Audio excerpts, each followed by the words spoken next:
আল্লাহ রাব্বুল আলামিন বলেন উনজুরু কাইফা ফাদ্দালনা বা'দাহুম আলা বা'দ ওয়ালাল আখিরাতু আকবারু দারাজাতাও ওয়া আকবারু তাফদীলা।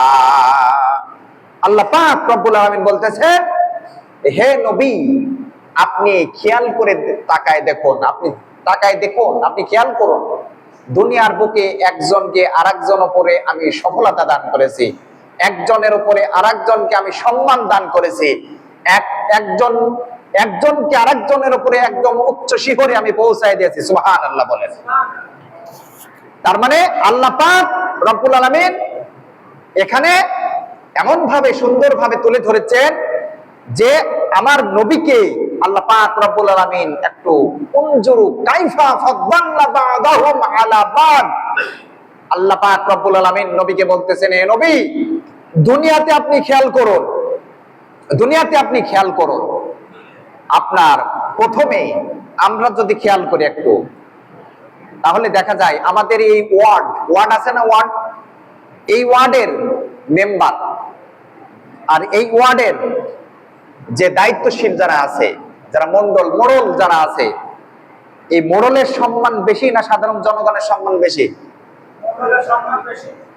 এরপরে আপনার মেম্বার আছে, মেম্বারের সম্মান কম না বেশি? বেশি।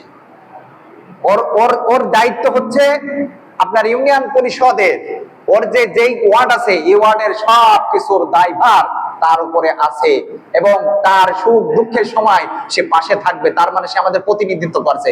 কথা বলেন ঠিক কিনা? এই মেম্বারের পরে আপনার ইউপি চেয়ারম্যান আছে। ইউপি চেয়ারম্যানের যে কয়টা ওয়ার্ড আছে, 8টা হোক, 9টা হোক, 10টা হোক, 11, 13টা যাই হোক, এই 13টা বা 12টা এই ওয়ার্ডের একটা চেয়ারম্যান থাকে। তার মানে মেম্বারের উপরে চেয়ারম্যানের গুরুত্ব আছে না নাই? আছে। এই সম্মানটা দিল কে? আল্লাহ। এইবার ইউপি চেয়ারম্যানের উপরে উপজেলা চেয়ারম্যান আছে না নাই? আছে। ভাইস চেয়ারম্যান আছে, আবার আপনার পৌর মেয়র আছে। এক একজনের সম্মান আল্লাহ তাআলা দান করেছেন। এই ইউপি চেয়ারম্যান, আপনার উপজেলা চেয়ারম্যানের পরে এইবার আপনার আসলো একটা আসন নিয়ে একটা এমপি। আমি ঠিক বলছি তো? এমপির সম্মান চেয়ারম্যানের থেকে, মেম্বারের থেকে, ইউপি চেয়ারম্যানের থেকে বেশি। এই এমপি যখন দায়িত্ব গ্রহণ করে, তাকে তার এবিলিটি দেখে, তার যোগ্যতা দেখে, তার পারফরমেন্স দেখে আবার তাকে মন্ত্রিত্ব দায়িত্ব পালন করার জন্য সরকার দিয়ে থাকে। কথা বলেন ঠিক কিনা? সম্মান বৃদ্ধি হচ্ছে না কমছে? বৃদ্ধি আছে। এটা দিচ্ছে কে? আল্লাহ রাব্বুল আলামিন।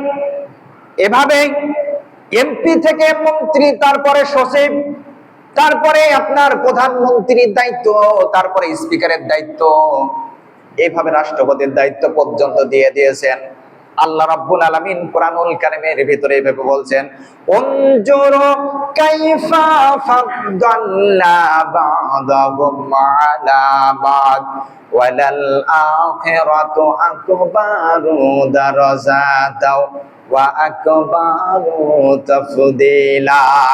আল্লাহ রাব্বুল আলামিন তার নবীকে বলতেছেন, হে নবী, আমি দুনিয়ার বুকে একজনকে আরেকজনের উপরে সম্মান দান করেছি। কিয়ামতের ময়দানে আমি আল্লাহ রাব্বুল আলামিন এমন এক শ্রেণী গোষ্ঠীকে আমি এমন সম্মান দান করব। আল্লাহ রাব্বুল আলামিন 8টা জান্নাতের স্তর দিয়েছেন। 8টা স্তর, এক এক জান্নাতের স্তর, এক এক স্তর দিয়ে এক এক মানুষ আল্লাহ রাব্বুল আলামিন ঢোকাবেন। তার ভিতরে জান্নাতুল ফেরদাউস হলো আল্লাহ রাব্বুল আলামিনের কাছে সবথেকে মূল্যবান দরজা। জোরে বলুন সুবহানাল্লাহ।